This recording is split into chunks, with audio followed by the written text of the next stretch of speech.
Warhammer 40k, the setting of the grimdark far future where there is only war, where fans argue to accept the exorbitant prices pushed upon them by their glorious overlord, what alien races they are most likely to but most importantly, which of the genetically enhanced super daddies is the best. So naturally, a friend and I sat down and ranked them in the tier list. Enjoy. Alright, so this is the long-awaited tier list that we were supposed to do some many days ago, unfortunately. Of course, technical difficulties happened and also life happened. Today, we're not getting wasted while doing it, but what we're going to waste is your opinions on whose Primarch is your favorite, because I brought today somebody with me who is going to make this as unbiased as possible. So with me today is, of course, my friend Angel Angron. Unbiased, says the man with the goddamn Primarch name in his nickname. No, but I'm going to be unbiased. On another note, Happy New Year, my friend. Happy New Year, dude. And just to start us off, Andrew Tate is in jail and EDP has kidney failure. Nature is healing. Oh, Jesus. What a time to be alive. This is the year of our Lord. Look at how it started. One got failed by cupcakes, the other one by pizza. That is truly amazing. So the way that we'll be doing this is that we'll be ranking them by the numerical order of the Legion, taking into account each Primarch's feat in the lore, their relationship with the Legion or the Sons, their special abilities, and of course, well, because we can't leave the memes out of it completely, a little bit about the potentials and also what we know them best for. Arthur, wherever I go on this wretched island, I hear your name, always half-whispered, as if you were a god. The first one, Lionel Jonson, the blackest sounding white man in the galaxy, leader of the Dark Angels hailing from the planet of Caliban. The Primarch version of Team 4-Star Broly.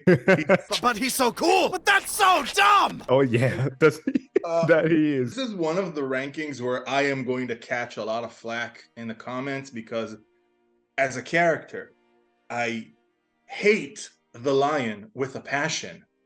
Because he's one of the singular Primarchs that every single stupid thing that happens to him is 100% his own fault. So how is he a nunce? Let me count the ways. Number one, he got swindled by Perturabo. And I don't mean like, oh, he got outplayed strategically, because there's no shame in that. Perturabo was brilliant. He got conned. He got played and he got finessed by Peter got his cringe turbo. Oh yeah. How do you get finessed by a guy with the social skills of a worn out Nike? Yeah, it's true. I mean, Perturabo has many qualities. Yeah, Salesman is not one of them. No. Now, in the comments, I know they're going to say, oh, but he tricked Abaddon into Saturnine Gambit. Yes, but we're talking two people of supposedly equal intellect. Primarchs are exponentially smarter than literally most other things aside from, like, I don't know, gods, basically? Yeah, pretty much. Like, aside from Big E and Malkador, inside the Imperium, no one can match intellect with them. No. Even Malkador is kind of iffy. Let's not get into that weirdo. So obviously, Perturabo finessing Abaddon is like me tricking my nephew who's 11. He's a very smart 11-year-old, but he's still 11. Like, that's the gap. Now, he got finessed by Perturabo to give him massively powerful siege weapons, like literally super weapons, even within the settings of 40k where everything is OP as hell. Oh, for sure. And this coming from the Primarch of the Dark Angels. Remember, one of the favorite guys. Like, the Emperor gave them stuff that even the Mechanicus Adept could have been like, hey man, you got like the Toaster Pro?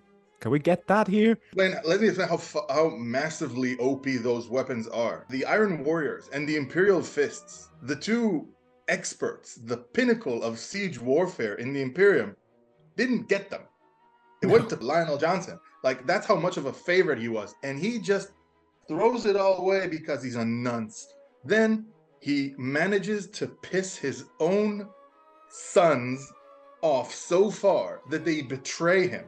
His own adoptive father turned into like baby brother Luther, betrayed him.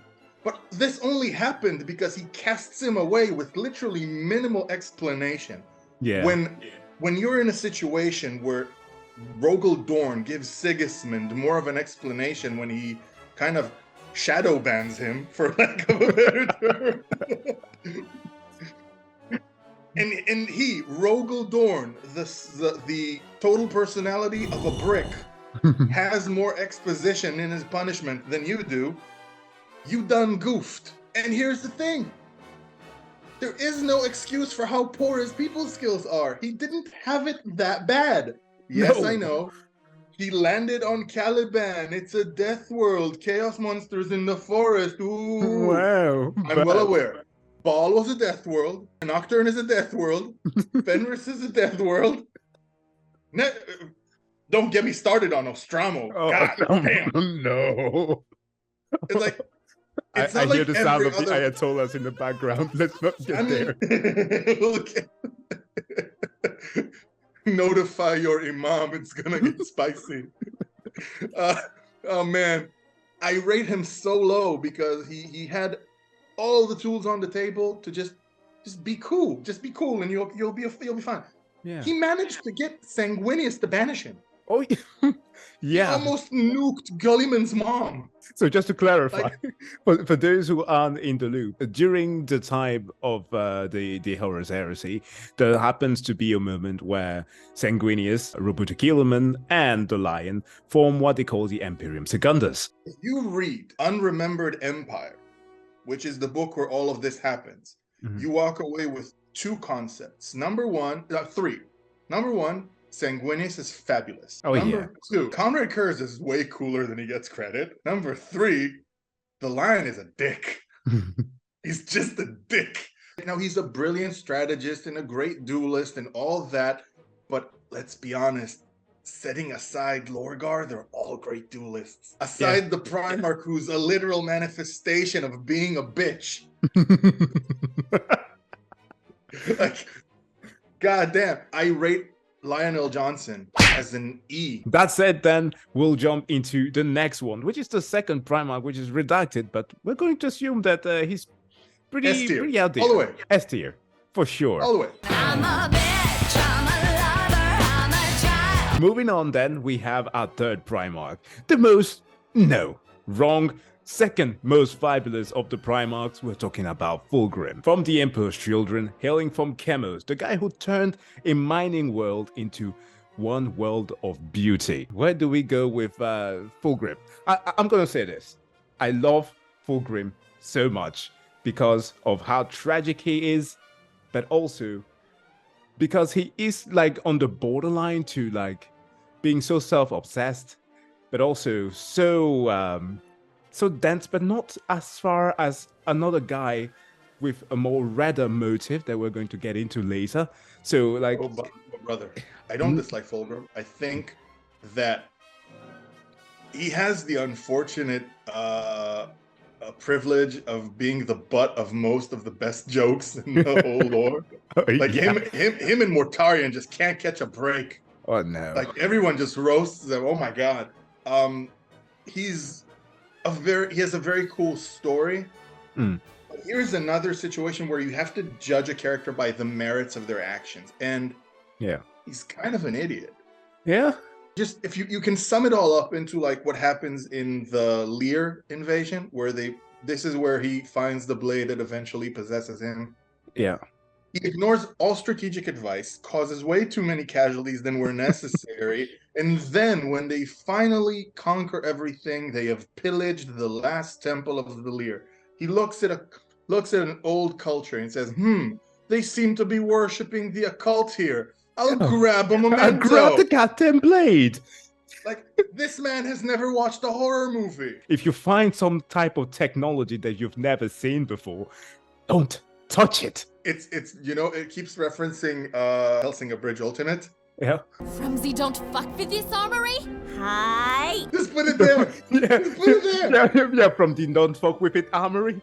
But to counter how much of an idiot he is, he does have a few moments that are absolutely based. There is a short story called The Shattered Mirror. In that story, his close circle, the Emperor's Children version of the Mournival, tried to give him an exorcism because they think he's still possessed, even though he banished the demon that kind of possessed him. But he said, this is also kind of stupid, because like he was possessed by a demon, banished demon himself, and then he does the worst character arc ever. Because it's like that. Remember Topper Grace's Venom? Yeah. I like being bad. It makes me happy. That's basically what he went through. That's basically it. Why though? That does make zero sense. But that scene of the exorcism where he breaks out of the chains and Lucius the bitch drops to one knee. I hate Lucius the Eternal. He's the worst character of all Space Marines. He's the worst. Speaking of which, actually, if I may interject here, in just like the very first book, Horus Rising, goddamn Lucius, when they're fighting these like, not tyrannic creatures, but like some cryptid kind of spiders things. On the planet called Death. Yeah, exactly. He finds a goddamn blade, one of their arms that he's trying to fashion as a blade. Then thing cuts him, and he's like, you know what? We're going to continue using these kind of things, like Xeno artifacts. We've learned nothing. We kind of see a pattern, but we continue. And we're going to drag our dad along with us. Fulgrim has some cool moments that kind of rectify him from being a complete failure, because most of the cool stuff he's done, aside from punching an Avatar of Cain through the face. Yeah. My lord. Aside from that, most of the cooler things about him happen as part of his backstory and not in the present setting. So, unless you're into snakes, and then like, I don't want to see your search history. Kinda. Maybe just maybe a smidge of tentacle porn, I guess. Whatever. Slanesh. Slanesh demands a tribute. Oh boy, I have him at C, but I could be convinced to move him like anywhere between C and D.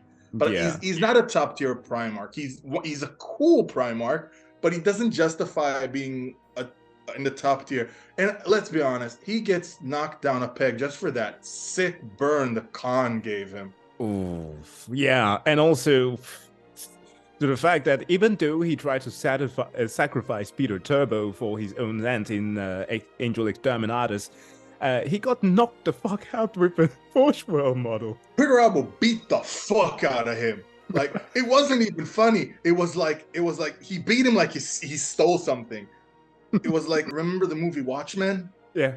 The fight scene in the alley? It was yeah. Oh, he got quite literally violated. Oh, it was like the scene from Fight Club where I wanted to break something beautiful, just wrecked his shit completely. In that same book, for them to have a conversation, this is how much convoluted bullshit Fulgrim likes to do. He asked Perturabo and his siege crafters to build an amphitheater just for that conversation. He's very extra. Yo, like, how much of a diva can one man be? Yeah. Let's move along. But that's our boy Fulgrim. He is at a C. Yeah, I agree with that. God is dead!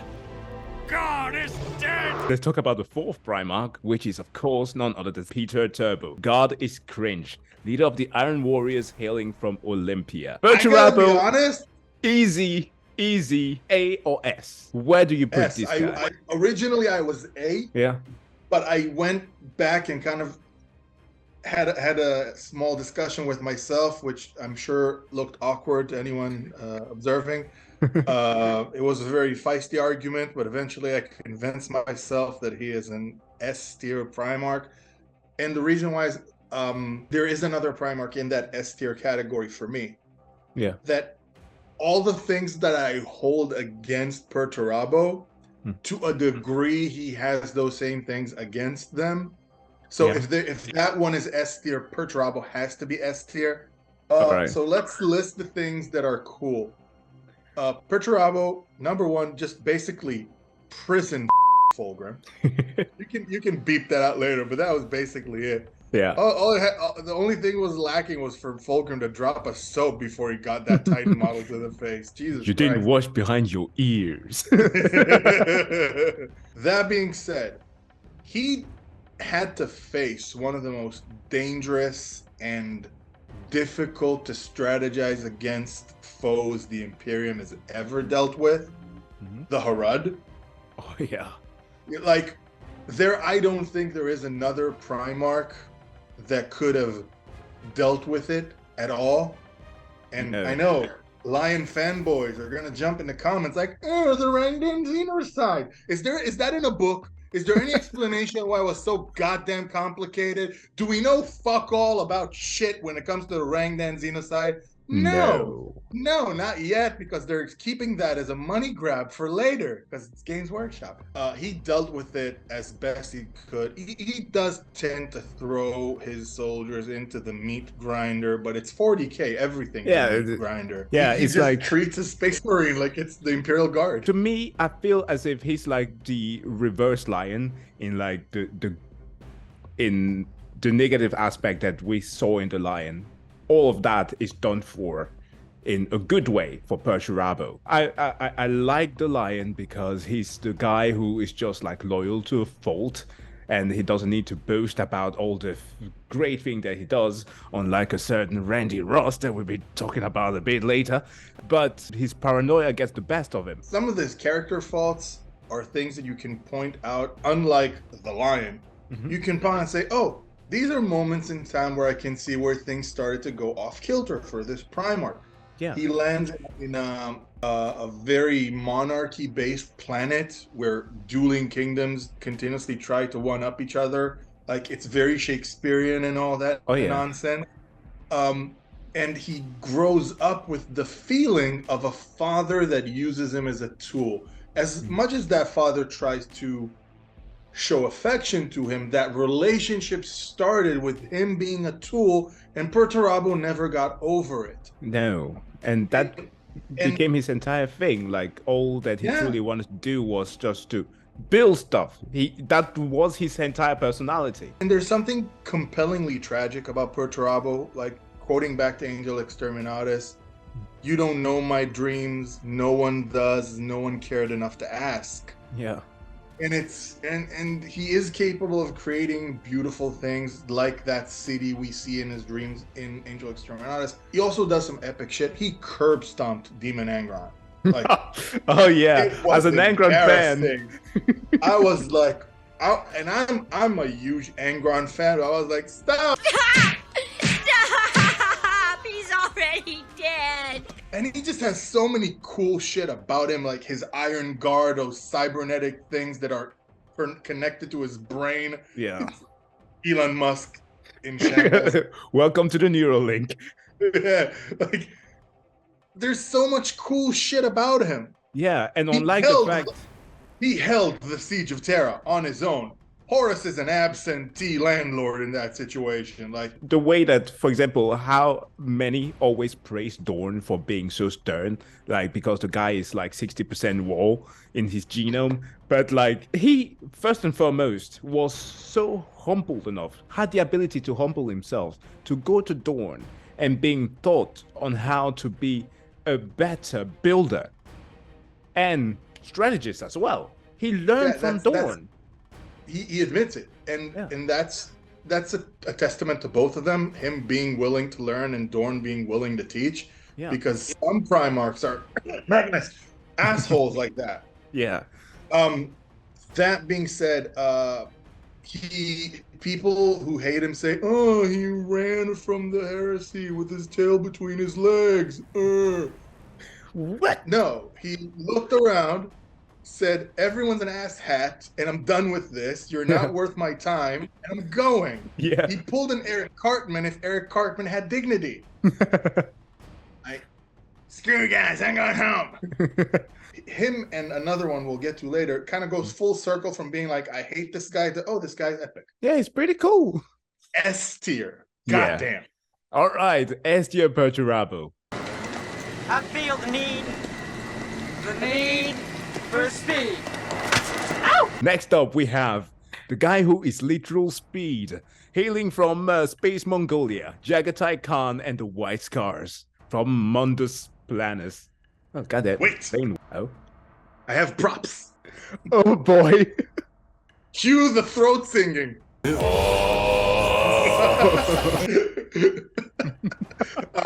Oh, Jaghatai Khan is so cool. Genghis Khan in space. Oh my god, I love him so much. One of the most underrated Primarch that luckily, blissfully, has been getting exposure in the last, I would say 5 years or so. Like in the last books, like Scars was amazing.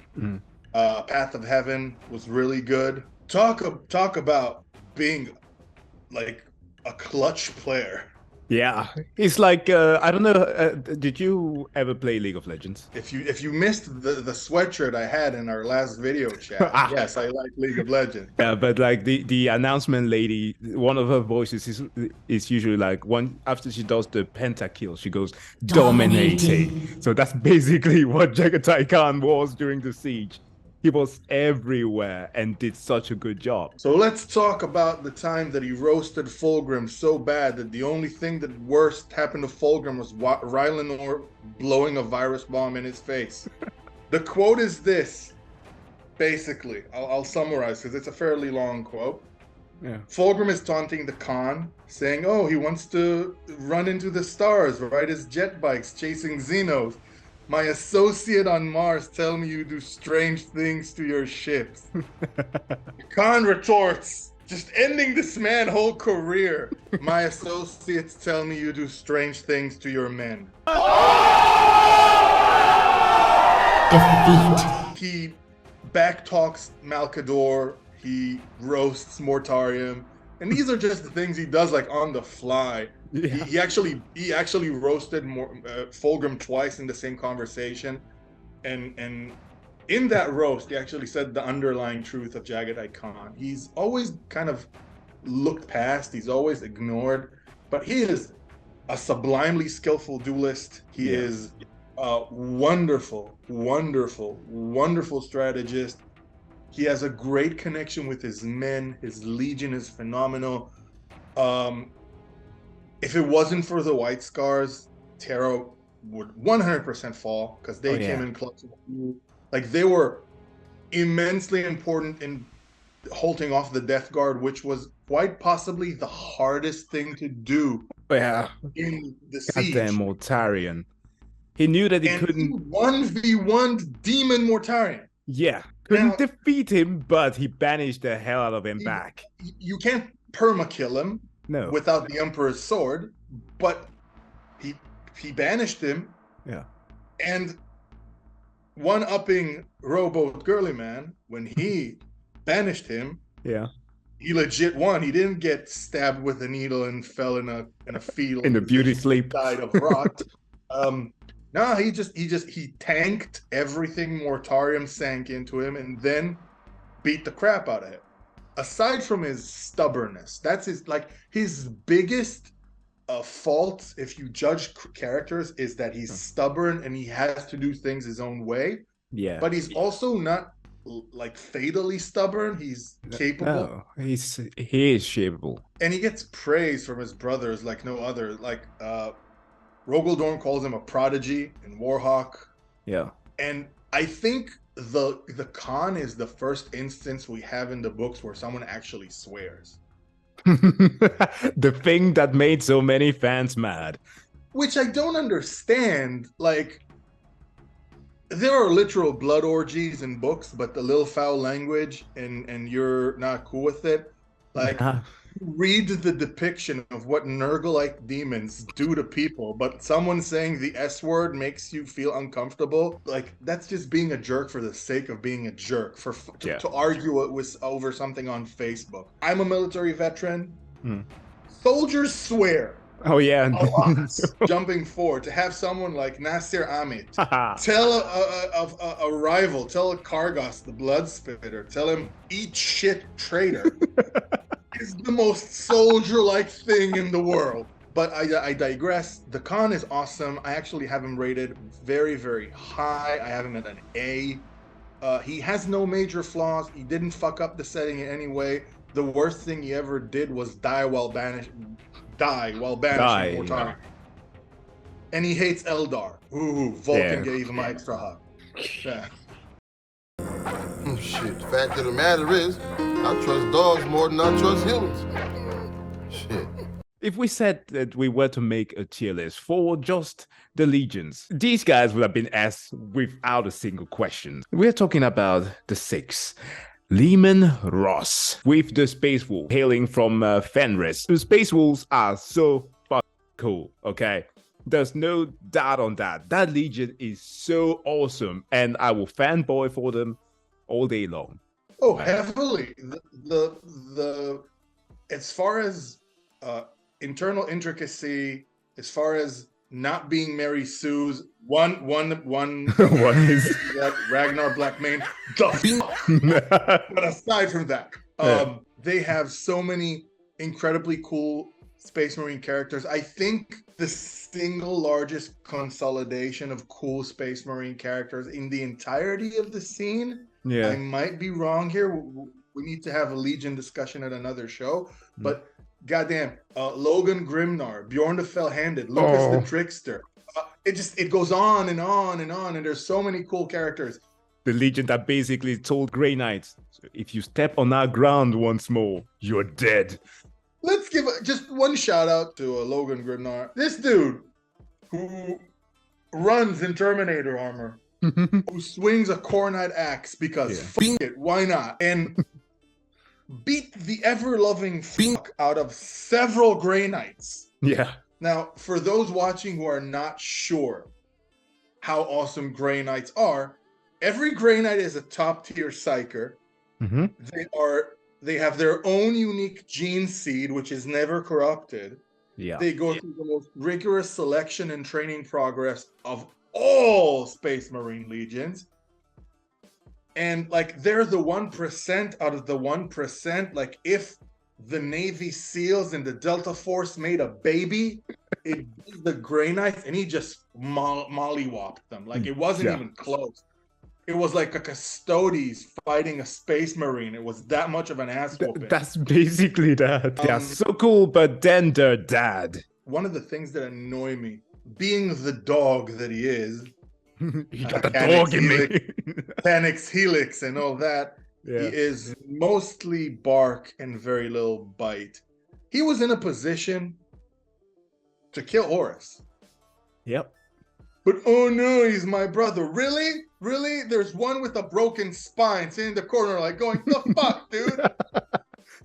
Hey! Magnus's back still hurts to this day. To this day! To this day! To this day! His behavior is so erratic and inconsistent. He is very much literally in your name. Your name is the Emperor's Executioner. Do the execution, dude. And he's a hypocrite. He is a huge hypocrite. Oh, the Council of Nicaea. Oh, Rune Priest. Yeah, you know, that's so insane. Like, we have him. Of course, we can kind of give him a little bit of leeway with that because Mortarion. Just because Mortarion's a bigger jackass doesn't make Leman Russ less of a jackass. Now, Leman Russ has his merits. Like, there are cool things about him. And the one thing it's literally one book that kept him away from being like an E tier, possibly F in my list. Oh. Wolfsbane fleshes him out very well. He is shown to be more introspective. Yeah.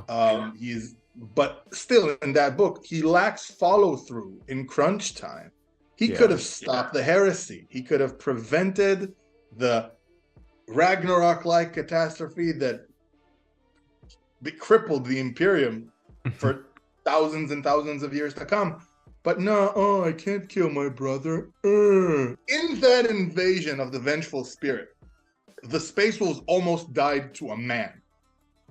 They went there as a legion, pretty much, and left just a few hundreds. That's a bad day. Oh, yeah. And I'm so torn because there are very cool moments with Russ, but he's so dense. I'm putting him at D. Like, he does the most asinine things, and got his ass handed to him by Angron. Oh boy. Oh yeah. Knight of the Wolf. Yes, I know. Even the lion bit his ass. That was a cheap shot. As much as I enjoyed dunking on Russ, that was a cheap shot. Like, how much of a dipshit do you have to be to stop fighting mid fist fight? Like, I didn't hear no bell. I'm enjoying this, brother. He's a D. Like, he's barely a passing grade. I would have put him as C, but yeah. You can put him as C, but I'm just disagreeing with you. Like, what has he done to justify being a C? Name a feat he has done. And no, beating the crap out of Magnus doesn't count. No, it doesn't, because there were so many contingencies against Magnus for that. And Magnus was also being... it wasn't just that. It was Magnus being a dunce. Oh, man. I want to like Ross because of his Legion. But I wanted to like him for a very long time. I tried. Yeah. But yeah, it's not like TTS here. You go through the lore and you're being buried by an avalanche of his never-ending failures, and you're like, oh fuck, he kind of sucks. But the space wolves are amazing. Possibly my favorite Legion. Not my favorite Primarch by a wide margin. No. You're up against the wall, and I am the fucking wall! Let's talk about Rogal Dorn, Primarch of the Iron Fist, and just absolute Giga Chad, hailing from Inuit. He started off as a very flat character. Yeah. Really came to his own during the Heresy. Absolute Giga Chad. Way more charismatic than I gave him credit in the early setting. Yeah. Funny at moments. Has yeah. He does have some badass quotes. I don't know how they decided to give him some sass, but he has 2, if not 3, of the most badass quotes in the entirety of the lore, which is saying something, because this is a narrative-driven lore. Cool quotes kind of make the world go round. The I am the fortress now speech is chilling. And the absolute tongue lashing that he gives Fulgrim during the Saturnine Gambit is just a chef's kiss. Rogal is what I see when I think about what the Imperium should be like. I've heard so many of these theories of who's gonna come back, the Primarch that's gonna return. People keep on saying the Lion. No, stop that. If there's somebody who deserves to come back, it's Rogal with a robot arm or whatever it is. I think the only reason why it's not gonna be Rogal Dorn, because if you have Rogal Dorn and Roboute combining forces, the Imperium becomes OP. Yeah, the Imperium starts making sense. Yeah, like, what? They're gonna have a functioning democracy? Oh no! Oh hell no! Have that. Rogal Dorn killed a Primarch. Yeah, killed either Alpharius or Omegon, depending on what day of the week this is we're talking about. Banished Fulgrim from the set, like literally curb stomped Fulgrim so bad that he just withdrew from the Heresy completely. Has the coolest first captain in all of the lore, my boy Sigismund, who is the ultimate Giga Chad, weaponized autism at its finest. My God, just a badass Legion, a badass Primarch, held the siege together. There's no one like him, the Praetorian of Terra. Yeah. And he's not a Mary Sue. He's a way more complex character than he gets credit for. He's layered. He gets emotional. He got devastated when he learned about the betrayal of Horus. And he even gave Vulkan a hug. I mean, it was more like Vulkan gave him a hug, but he acquiesced eventually and kind of reciprocated. But goddamn, that's a hug. I don't give a shit. That's a hug. A hug's a hug. If anyone is S tier, Rogal Dorn. It's Rogal Dorn. I was quite tyrannical. I was known for torturing a lot of people. So from the Praetorian of Terra who wants to fortify all the buildings of the Imperium to one who should not be left close to any building at all, we're talking about the guy who made Space 9/11, Konrad Kurze of the Night Lords. Can't believe you beat me to the jihadist punchline. God, how dare you? People like to say, oh, emo Batman. He isn't. We talked about this. I think the better comparison is for those who remember like the DC animated universe. There's Owlman from the Lords of Justice or whatever they are. Yeah. He's that. I have visions of a horrible future and nothing matters, so I'm going to just acquiesce to those visions and do whatever. Yeah. A Slavic jihadist from a planet of child soldiers and child criminals and child other things that we're not saying on YouTube. I want to talk about people who had it rough. Oof. Nostromo is one of the worst places in the entirety of the Imperium. Like, so bad. I can tell you flat out, it's one of those only planets that when Konrad Kurze exterminated the planet eventually, he did everyone a fucking favor. Oh, yeah, he did. Lives are better just because that planet no longer exists. Dude, the Uncle Ruckus soundtrack from the Boondocks is perpetually playing in the background of every citizen of Nostromo. If southern London was a planet.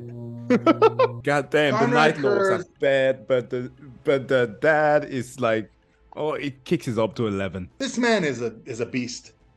He is the only reason Lorgar is still alive because he saved them in the Jaghatai massacre. He was able to 1v2 two Primarchs, for the love of God. Oh yeah. People forget, like, he went 1v2 on the Lion and Roboute Guilliman at the same time. Yeah. And was winning. He was winning. This dude ran around McCrag just randomly blowing up buildings. He didn't have any explosives. He just made shit. He just MacGyvered the fuck out of the whole thing. If Konrad had an iPod, it would be playing only My Chemical Romance. He's really neat. I like him. Yeah, I like him too. I put Kurze on a B. I'm all the way in on B. Sevatar is just so cool. Oh yeah. Sevatar so much. Yeah. Sevatar is like Space Marine Jerry Seinfeld. It's so hilarious. Yeah. In this standoffish way. But by the way, if anyone wants to enjoy the Night Lords and all of their just hilarity, because there are moments where that Legion goes so into the gory and gruesomeness of it that it becomes hilarious. The Prince of Crows is so good. It's the best short story that they've ever done. And if you want some Sevatar epicness, read The Long Night. The Night Lords are cool and B, solid. B Legion, B Primarch, solid. It's an angel. It's an angel! Angel, it's an It's an angel! It's a We're moving then from the guy who saw all the bad visions to the one who saw all the good. The guy that every Warhammer fan is so gay for. Sanguinius.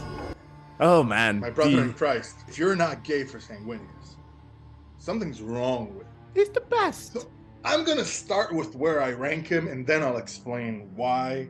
Yes. Because it's just so, by unequivocally, an S tier Primarch. When the enemy has to strategize specifically for you, not the Legion, because like when they were talking about Rogal Dorn, they were talking about, oh, how big the 13th Legion is and all that, yada yada. Like everyone else is within certain parameters. Yeah.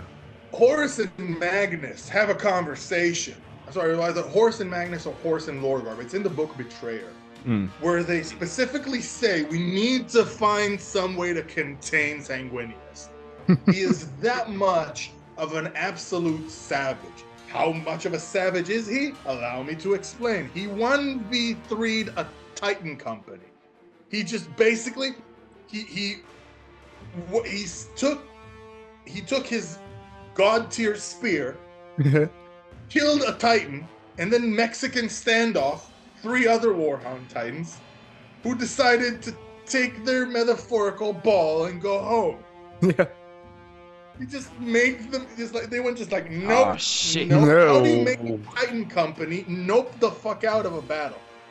Just drunk. Just its presence on the battlefield changes the morale to a point where a defeat becomes a victory. Yeah. His speech at the just at the bottom of the Imperial Palace, one of the last confrontations of the war, of the siege, is so inspiring and humane and understanding and compassionate. This is a Primarch who is not a Mary Sue because he has his faults, he has his failures. He almost dies to Kabanda in their first interaction. He has to deal with his Legion's red thirst. He took a Legion that was vilified and unwanted, the Revenant Legion, and made it one of the poster boys of the lore. Yeah, he did the one thing that Fulgrim failed at. Like when Sanguinius first met the Emperor, they had a conversation where Sanguinius was basically like, I'm willing to join your cause and your crusade, but I have a list of demands. And they weren't over the top, they were realistic demands. Just leave my planet as it is, let my people make their choices, yada yada. And the Emperor's like, you get to stay Bedouin travelers? I get an angel. Yeah. Good deal. Good. Solid trade. Trade accepted. Best trade deal ever. The best deal that have ever been made. God damn, you're good at that. I don't know if that's a good thing. That sounded pretty there. Oh man. Yeah, and not only that, as an additional feat, we talked before about the Imperium Secundus. When Guilliman, who has the goddamn whole sector of Macragge, that whole area of how many worlds do they have? 500 worlds. 500 worlds. 500 worlds. The whole point was to hold back Guilliman because he has the largest legion, 130,000 Space Marine. How did he do that? He's very good with numbers. Oh yeah, he likes to do his taxes. He did his taxes, and look, I got my tax return. Look at all these Marines. Yeah. Now,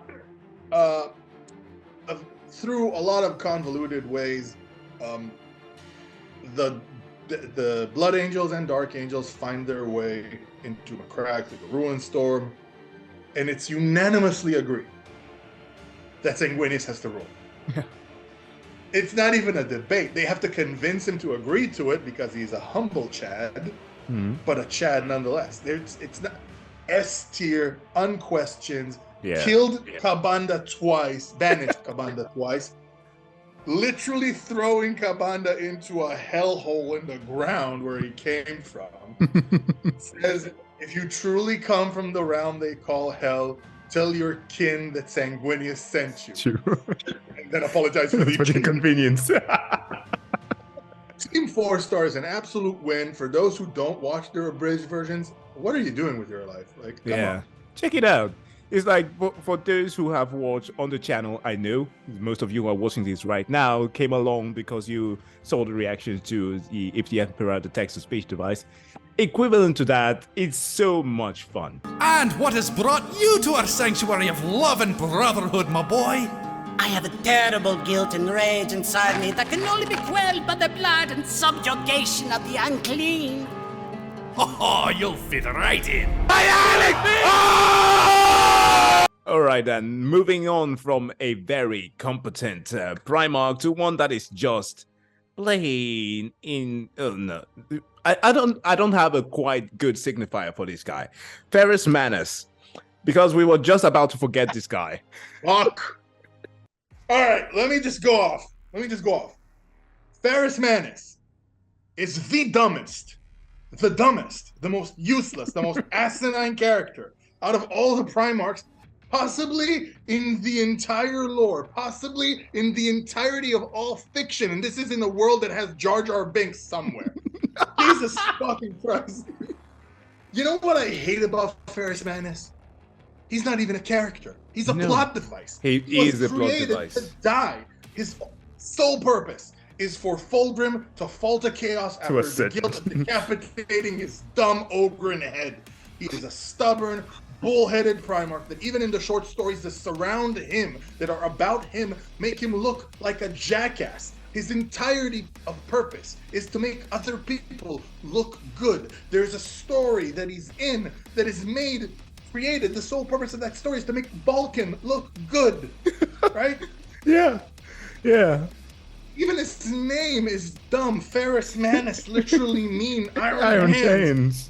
Legion is stupid. Name a Iron Hands Space Marine you like. Take your time. I'll wait. No.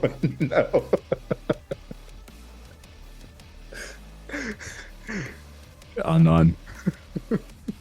Every other Legion, if I gave you 30 seconds to think about it, you'll come up with a Space Marine that's cool.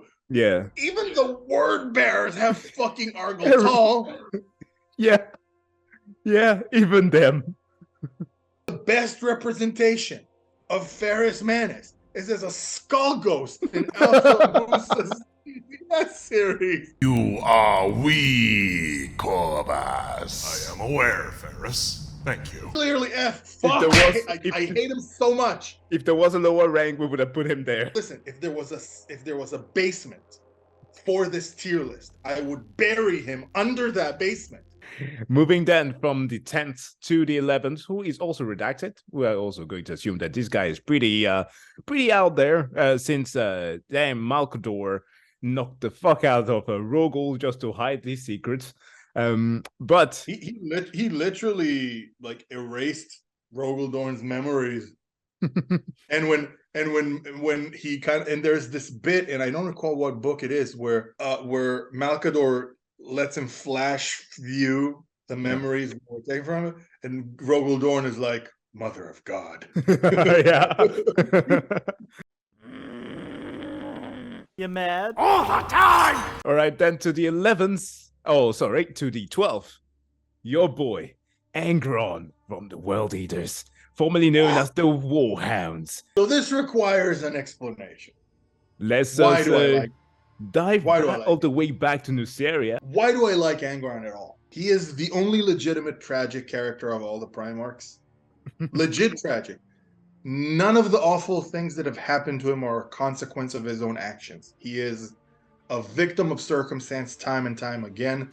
And one of the most glowing examples of the Emperor being a bad dad, like the common denominator. Like, this guy wanted to die before Dante. Like, he wanted to die before it was cool. Oh my god, I'm having the Halo Darkness, my old friend, playing in the back. From the go, like from the moment he stepped out of his weird incubator, by the way, thank you, Erda, you colossal cunt. Those who read the Heresy books know why that's funny. So he steps out of his incubator and immediately is attacked by Eldari assassins, while basically being an infant. Yes, I know it's still a Primarch baby, but it's still a goddamn baby. Yeah. And as a baby, he beat their ass. Primarch baby got hands, so he beat their ass. Rated E for everyone. Yeah. Who, by the way, predicted his fall to Khorne way past. Then because he's weak and incapacitated because he had to fight grown Eldaris as a baby. Yeah. And Eldaris catch a lot of flack, but they're dangerous motherfuckers. Like, Eldari are dangerous. Like, they're very hard 1v1 commands because they're very quick, they're very perceptive, and they're kind of, reach and all that shit. Like, it's weird fighting Eldari. Yeah. No, we're not counting War of the Beast where Harlequins slayed Custodes. That book never happened. It's all dumb. No, it doesn't exist. All stupid. That entire series of books is stupid. God damn. I'm sorry. Moon cannon. Diplomat orcs. That wasn't very cunning. That wasn't very brutal. It was just dumb. Yeah. And I love orcs. Orcs are cool. That being said, he gets captured by legitimate slavers, forced to fight as a gladiator. When he refuses to murder innocent people as a gladiator, he gets a pain engine implanted in his brain. which is a piece of very cruel dark tech that punishes him whenever he is not in the heat of battle. It slowly but surely forces him to be more and more aggressive because it rewards aggression and carnage and slaughter with euphoria. It rewires your brain chemistry. Unfortunately, as a Primarch brain, which developed around it, therefore it could not be removed. So he got stuck with an aneurysm machine for the rest of his miserable life. Lovely. Yeah. Now, you can imagine that's a rough start to your life, right? But wait, he goes full on Spartacus and convinces his gladiators to escape with him. They go on a lengthy, long war as they pillage and plunder the high riders of the aristocracy in the planet of Nuceria. Yeah. And they get to an end game. They get to have their 300 Spartan moments at the Shea Ridge. Now, here comes the Emperor. By the way, come with me to the observation deck and watch all your friends die. Now, the Emperor was there, and for those who don't know, the Emperor's warship is kind of awesome. So even that was enough to just win it with orbital bombardment. Because he has one of the most tricked out ships in the history of the Imperium. Yeah. He's filled with all sorts of dark age of technology, good shit. The Emperor denies him the death that he wants and forces him to lead a legion. So Angron, and this is my own headcanon, but Angron, who hates his job, tries to fail on purpose. He tries to get fired. He acts like a guy trying to get fired from his job. Yeah, it makes sense. He's like, fuck this job. And now at that point, Angron is a pretty broken creature. But unlike some of his other brothers, Lorgar, Magnus, there's a legitimate explanation that you see, look, from point A to point B, how did this Primarch get here? And he has moments where you see the immense potential that he had for nobility. His Primarch power is being an empath. Yeah. In Slave of Nuceria, he takes away the pain of his fellow gladiators so they can sleep well at night. Yeah. Like, he has immense nobility in him. He has a code of honor. He bench pressed a Titan. I kind of like him because he's one of the only, if you look at, you know this because you know me personally, but he's kind of built like me, yeah. By the way, my man is fucking strong. Okay, if I've ever seen anybody, any Warhammer fan who would be prepared for the Astartes program, it's you. Oh shucks. We're both kind of thick chunguses. I'm not a very tall guy, but I'm very broad-shouldered, and he's described as kind of being a cube, which I identify with. You know. No, don't say that. The only thing that I'm thinking about is man, what's his name again? Kingpin from the Spider-Verse movie. Oh, Jesus Christ, dude. When you say cube, that's literally that, a bridge. It's not always about the money, Spider-Man. However, and this is where I have to be objective, despite him being my absolute favorite Primarch. Oh, yeah. That my man gets his ass handed to him often and severely. Like, this dude got his shit pushed in by Perturabo. He was literally undreadlocked. No. Oh, it was so brutal. Oh my God. I read it and I was like, I got to that part of the book and I was, look at how they massacred my boy. But he does have a few moments that are undeniably epic. Like, he rode into Terra on the front of a spaceship. Like, that is some big dick energy move. Hell yeah. Pulled up on the front of a goddamn Gloriana class destroyer. Yeah. Standing there looking menacing and shit. But I kind of have to put him as a B. Yeah. Because he does have the rule of cool for him, and he has some incredible feats like Viking pressing a 15-meter tall robot. so goddamn powerful. In terms of strength, he's only rivaled by the likes of Sanguinius. He has no peers in hand-to-hand combat aside from Sanguinius. Yeah. He was the one guy Horus talks about saying someone has to contend with Sanguinius. I have to have Angron ready for Sanguinius. Like Horus wasn't thinking about throwing hands with Sanguinius. No one in his right mind wants to throw hands with Sanguinius. So he's the guy. He was the guy. But he kind of fell off the moment he became a demon Primarch. Man got banished by some Grey Knights. Yeah. It wasn't cool. I wasn't happy with it. Had his old black sword exploded and all. I'm not a fan. Yeah. Has possibly the second coolest first captain in the entirety of the lore. Mr. Kill Count. Karn the Betrayer is one of the dopest Space Marines, pre-heresy and even post-heresy. For those who do, I would like, if anyone wants to feel a real sincere feeling of dread, I would recommend a short story called The Trials of Azrael, which is a cool Dark Angels audio drama. And it's literally being chased after by Karn, who feels like the first Terminator movie. It's this absolutely unyielding, unstoppable killing machine going after you. Oh God, it's so good. So good. So good. But yeah,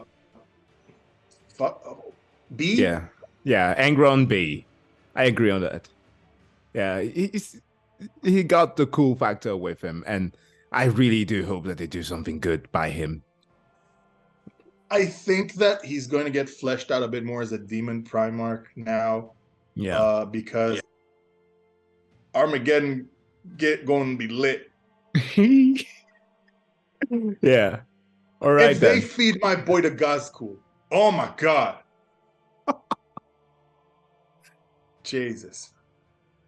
They don't respect his superpower, and that What is his superpower? Hold on. He's connected. His superpower is organizational skills. The poster boy of the Ultramarines, Roboute Guilliman. The Avenging Bean Counter. Roboute is one of those characters that initially, when I first got into the lore, I was all completely bought in through the memes of this is how the Ultramarines are. This is a character that is not so liked, also because that was kind of how we felt in the beginning. But the more I read, the more I learned about the guy. I just have to put him straight up to S tier. Roboute he's marvelous. And not just after his resurrection. I wouldn't go as far as S tier. Oh, okay. I definitely have him as a solid A. And I'll tell you why. Okay. I can't have him as a solid S, as an S tier. Right. Phenomenal as he is, and he's a great character. I love the Ultramarine. If it wasn't clear for me owning an Ultramarine hoodie in the last video I was in, I love Roboute Guilliman. I love him. Yeah. However, do you really put him up there with someone like Dorn or Sanguinius? All right. True. That's a fair point. That will knock him down. I'll define and clarify what you said about that hatred towards the Ultramarines. That is the result of one writer. Can I throw him under the bus? Hell yeah. I believe his name is Matt Ward. No. Give him 15 attacks on the charge and instant death. It's so overpowered as it is.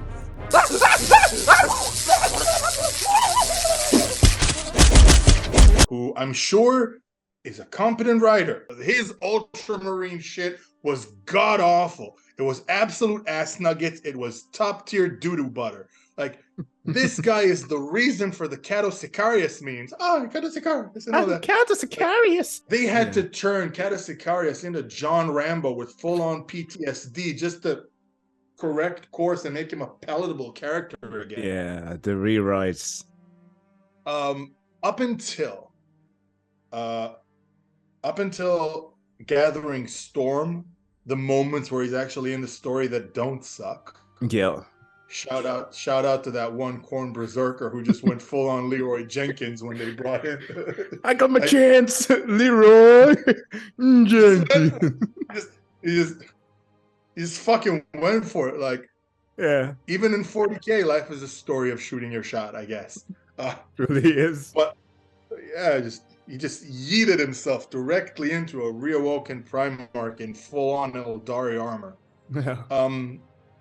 So the Dark Imperium books, and compounding that with the newer Heresy books, the whole retcon of the Heresy really fleshed him out well, because No Fear, Mark of Calth, Unremembered Empire, all the Pharaohs, all these books shine a very compelling light onto Roboute Guilliman and just show the things about him that we all know.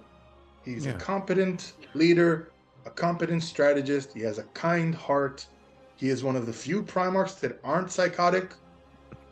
Like even some of the loyalist Primarchs are just some high functioning sociopaths. Oh yeah. But like we'll get to one in a moment. He's legitimately nice and cool and has common sense. Yeah. And he weaponized the tax return.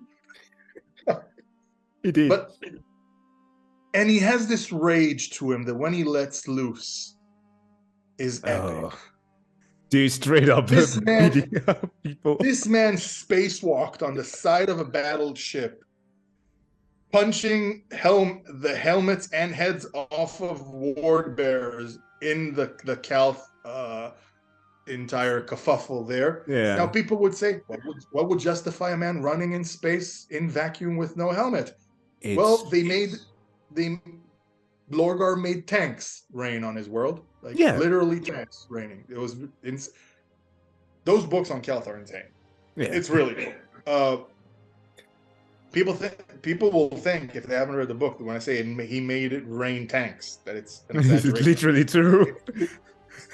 Tanks rain from one of the orbital plates. It's fucking insane. People, you shouldn't be surprised. We're talking about Warhammer 40k here, where nuns are dropping churches on people. Okay, so it's the norm.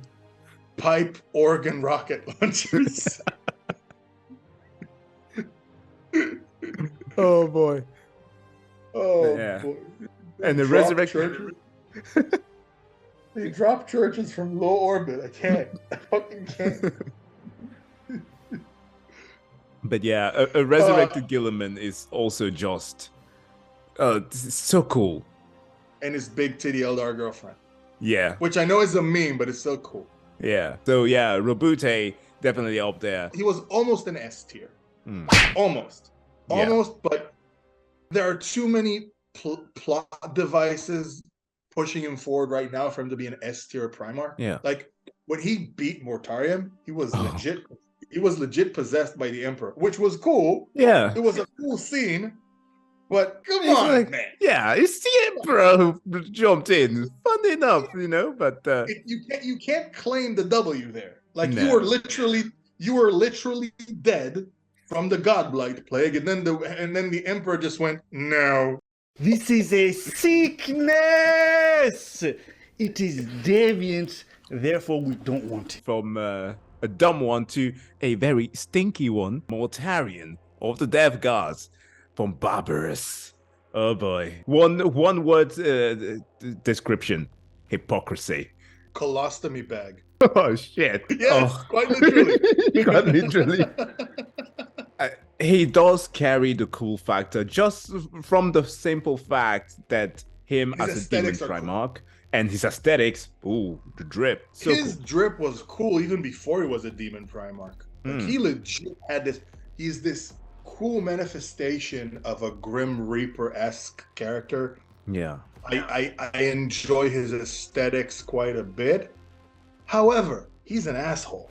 Oh yeah. And why do I say he's an asshole? The lore slowly but surely reveals he didn't get finessed by Typhus, his first captain, to give his legion to Norgal. He sacrificed them like a bitch. He literally gave his own legion space aids. My God. And here's the thing. Aside from Magnus, yeah, is he is the Primarch, the Demon Primarch, that does the most sorcery of all of them. Yes, he is. And this was the main advocate in the The Council of Knights. Nakia. Yeah. Even demons of Nurgle make fun of him of it. Like, a demon of Nurgle doesn't. This isn't numerology. This is Warcraft. That scene is in the book Plague Wars. Yeah. Like, he's just potential, so much wasted potential, and he's not even a tragic character. No. In the book Warhawk, there. Now, people say, "Oh, just if a demon said it, it must be a lie." But this is a demon telling something to someone who's already a captive audience. Like, the Death Guard already felt a nerd. He has no reason to lie. And also, this isn't a Zinchian demon. No. They are not going to be fooling around like that and doing all kind of mind manipulation. Nurgle does a lot of stuff. Politics isn't one of them. No. Yeah, Nurgle doesn't really lie. So Mortarion is such a wasted potential because, like, he is a very menacing character, and the Death Guard are by far the scariest. Their presence corrupts things around them. Planets become uninhabitable just by for them being there. Yeah. The Destroyer Plague is haunting. Like, when you read the depictions in Flight of the Eisenstein or the Buried Dagger, like, those things are terrifying. Nurgle is the scariest of all fucking Chaos Demons. Like, what's Zinch gonna do? Play chess, make you do a Chaos Spawn. Slanesh is gonna force you to view one of his cam chats. Slanesh monetizing all the true streamers. Slanesh has 75 Emperor's children in a castle doing video chat. She's a top G. She's a top G.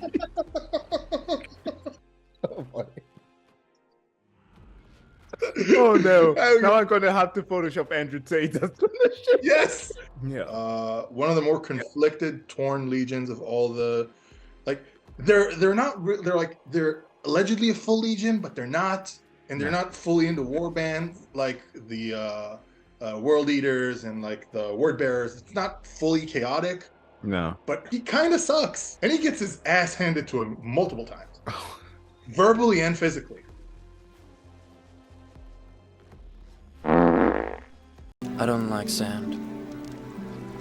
It's coarse and rough and irritating, and it gets everywhere. Speaking of which, goddamn Magnus the Red. Oof. If Hubris had a picture, it'd be him. Yep. I rank Magnus as a D, just like I do Leman Russ. I rank him as a D as well. How could Magnus not see past his own bullshit?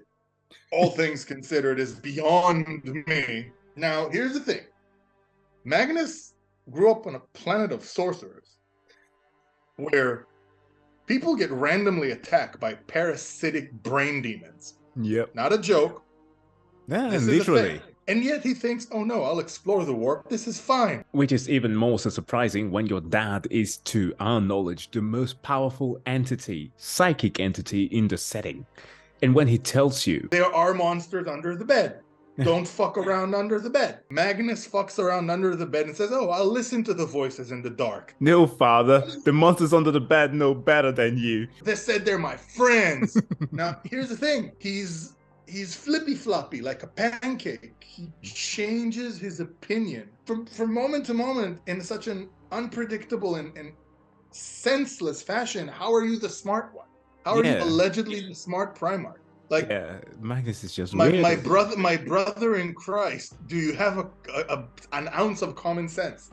So, during the siege itself, because Magnus has an important role. Magnus was born to sit on the Golden Throne and power the Astronomica. Yeah. And be a shining guiding light for all of the Imperium. And aside from that, he has to do that until the Webway project is complete, until that is fully functional. Yeah. That's his purpose. He was there to power the Golden Throne. But here's the thing, though. He around and found out. That's if you want to summarize what happens to Magnus, he around and he finds out repeatedly. Like, It's 2 steps repeat. That's what he does all the time. He even still does it as a demon Primarch.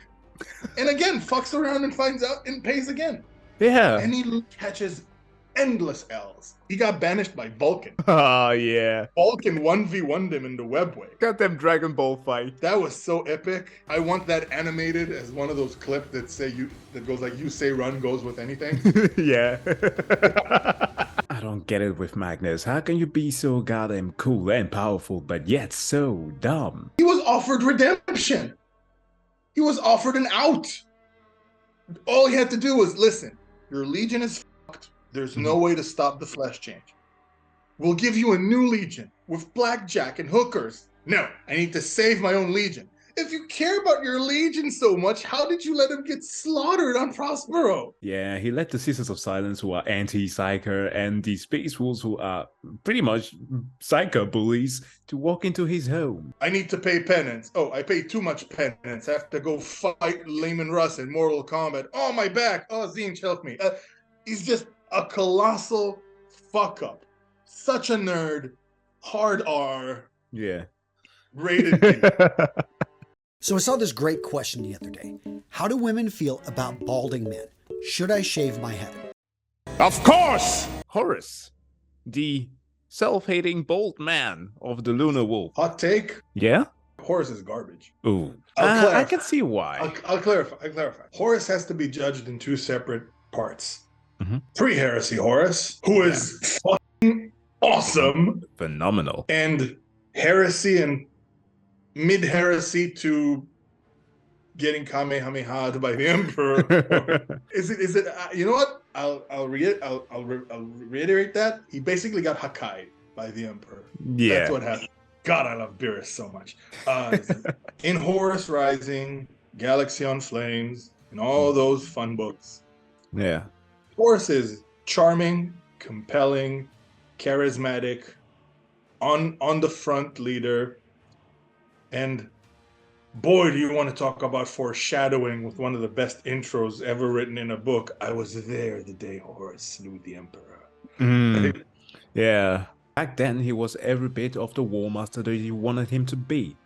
And then came Erebus. Pokey with a chaos sticky. Erebus. Erebus. Forever. Horus becomes this villain who's, to be honest, not even intimidating. No. This mustache twirling caricature of a villain. Yeah. Like, I will have my vengeance on you, father. Yeah, too high on his own power, you know. And here's the thing, as a character, he's kind of pathetic. He's bloated on powers that he can't control. He is a puppet child, word for word, for chaos. He's being used by them. He is losing his mind. He is sitting there having conversations with the skull of Ferrus Manus, apparently. Once again, only being useful as a plot device, that piece of shit. I'm sorry. To be fair, I'm swearing much less than last time. By the way, to our phenomenal YouTube manual reviewer. Hey. How you doing, buddy? Please be kind. Yeah. Please. Please. Beg you. Goddamn new rules. Please don't. He becomes disgusting to his own legion. Now, we're not talking some run-of-the-mill inner circle. We are talking about the Mournival.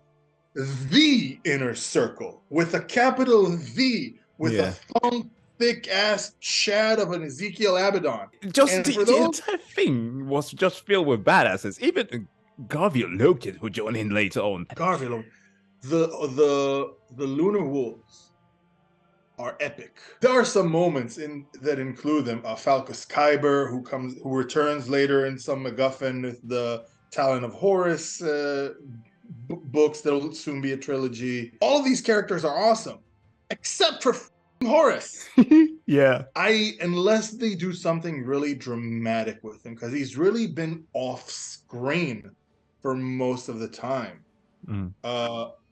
I don't know how they salvage what they've done with the character, because if there is a big letdown in the retcon for the Horus Heresy, is how poorly they've depicted who's allegedly the big bad guy. He's the raid boss. He's the Leech King. I have Horus at E. Yeah, he's right there alongside Lionel Johnson for me. But pre-Heresy Horus is S tier.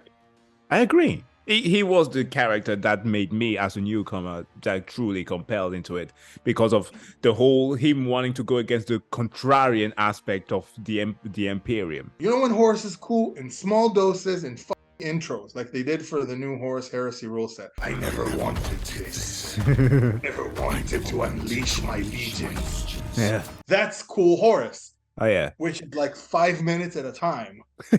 People who have not followed through the entirety of the books do not understand how fiercely and fanatically loyal the Sons of Horus are. Okay? Like they are of all legions, the most loyal and the most fanatical. And for the Mournival to subvert him and to try and go against his wishes says how far he's fallen. And I think that where they've taken that was kind of them saying, oh, we've written ourselves into a corner. Yeah. We've made a big bad guy who's not threatening and really kind of annoying. Now we have to make this shit make sense. And they're fleshing out Abaddon for the rest of the setting. Abaddon is an underrated character. Yeah, Abaddon is he's freaking badass. He does have the thickest of plot armors, which can be pretty annoying at times, as he, of course, has to carry the entirety of the Black Legion, but that doesn't take away from his badassery. Black Legion is amazing. Yeah. I love the Black Legion. Yeah. But I think, like, the fact that he carries a sword, which is basically the manifestation of murder, like... You want to talk about OP demons? Dracnian is an OP demon. Yeah. Like, for those who don't know who Dracnian is, do yourself a favor, just because it's an amazing book, read Master of Mankind.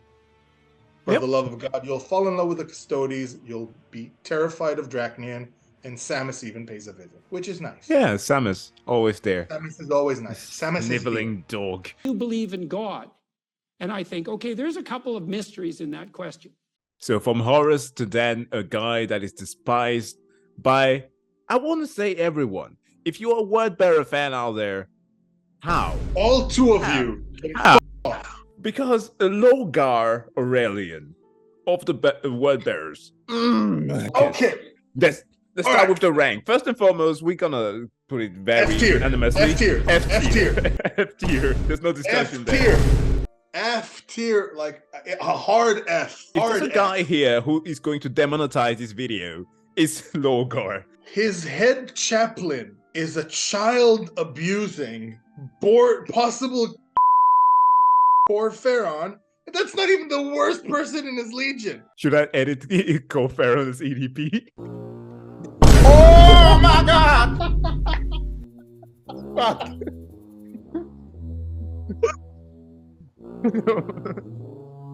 It just came into my mind because we made that as an intro. Oh boy. The one thing that I would have once given him was the fact that, okay, Monarchia was bombarded, but how did he handle that shit? Not well. And he deserved it. I'm going back to Monarchia and saying, oh, if it isn't the consequences of your own actions. Yeah. Find out. This is a summary of how Horus gets betrayed by the Emperor. Hey, Lorgar, don't do the thing. Lorgar does the thing. Emperor blows up the thing. Yeah. Why did you blow up my thing? Because you weren't supposed to have the thing. That's basically it. Lorgar couldn't even beat the shit out of Malcador, and he fucking tried. No, he backhanded it like 15 meters, but Malcador was like, oh. Okay, that was something. Are you done throwing your toys out the pram? Lorgar does some horrific shit. You know, if you read some of the rituals, you might lose your lunch. Like, Betrayer is an amazing book, but all of the depictions of what the word bearers do are quite graphic and horrific. I don't know what's worse, going with the ward bearers or going with the Dark Eldar. Like, it's gonna suck either way. Might as well just. I personally prefer the world eaters. Let's be over quickly. Yeah, at least that. Worst come to worst, one of them tries to eat me. All right. Let's talk about how big of an asshole Lorgar is, how arrogant he is. And his arrogance is transmuted genetically, like a disease. Because all of his children are arrogant and self-important. And beside one boy. Every single ward bearer meets the end of his life understanding that the laughter of the gods is pointed at him. Yeah. Even the ward bearer chaplain who was leading a war band in the Space Marine Apocalypse book or Conquest book, whatever it's called, who deals with the Anchorite, gets bombarded with the Emperor's Light and says, it was all a mistake. We fucked up.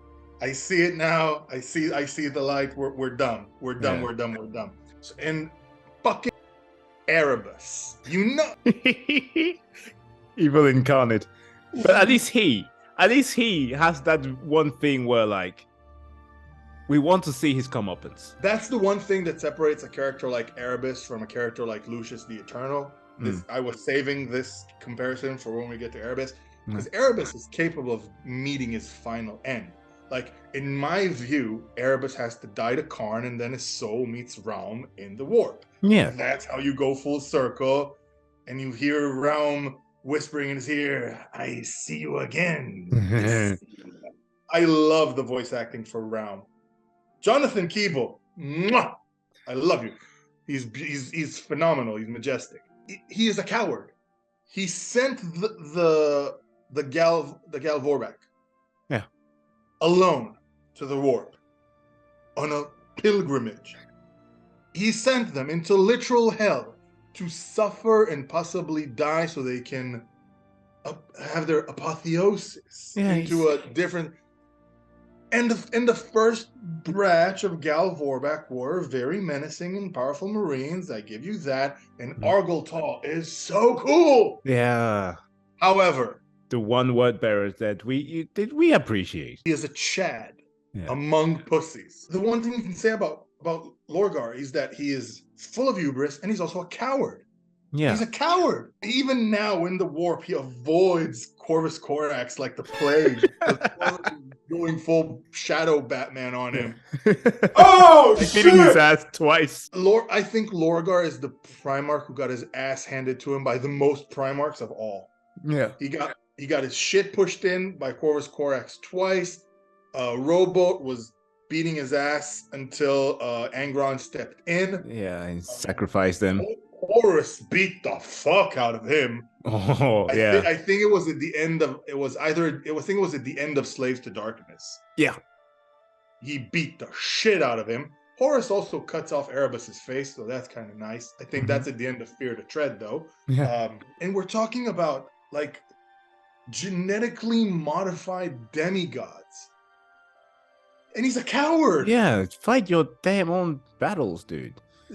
You're a nigh immortal fighting machine, but oh no, I want my books. I want my this. Even Magnus. Magnus goes in close quarter combat against Leman Russ. And to be fair, until he got his spine fractured forever, even his astral projection has a broken back. Oh yeah. That's some emotional damage. Yeah. I punched out one of his hearts! Why does nobody remember that? Why does no one remember never forget? Dear Sir Stroke Madam, fire! Exclamation mark. We have here Vulkan, the Primarch of the Salamanders. Genuinely just a cool ass dude, savior of the Imperium, big mofo, and he's just awesome. I have him at A. He's incredibly powerful. The Emperor himself describes him as his proudest. How Vulkan ended up is the Emperor's proudest achievement between the Primarchs. That's the Emperor's words. And this is in the lore that has fucking Sanguinius in it, so you do you. You come to your own conclusions. Fierce fighter, cares about humans, cares about mortals, unless you're an Eldar child, and then grab the heavy flamer. Horrific. Profoundly sad character.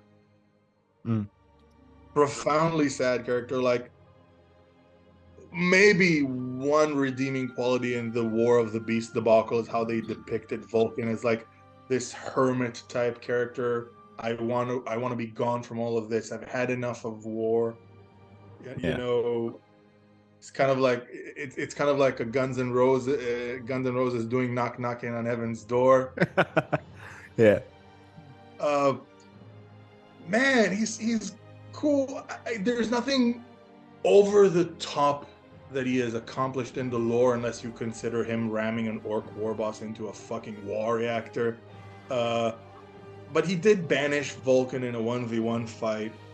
There's not, unfortunately, Magnus, not enough lore. Banished Magnus. Doesn't have too much lore around him, but all the bits of lore about him are awesome. Yeah. Beat the out of Konrad Kurze. Yeah, the whole, it's also a hammer. Dropped from orbit into McCrag. and was a literal spicy torpedo there. Like, yeah, it's a big boy.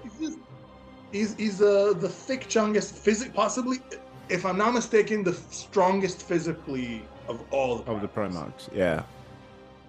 Like, he believes in fitness for sure. Yeah, for sure. And don't be a dick. Let me get an autograph. Dude, you fucking rock. Now on to Michael Keaton's Birdman, aka Corvus Corax, and his birds. Well, at least that's how I imagine him being, you know, the angry Batman. I'm not particularly fond of Corvus Corax. He has an element of coolness to him.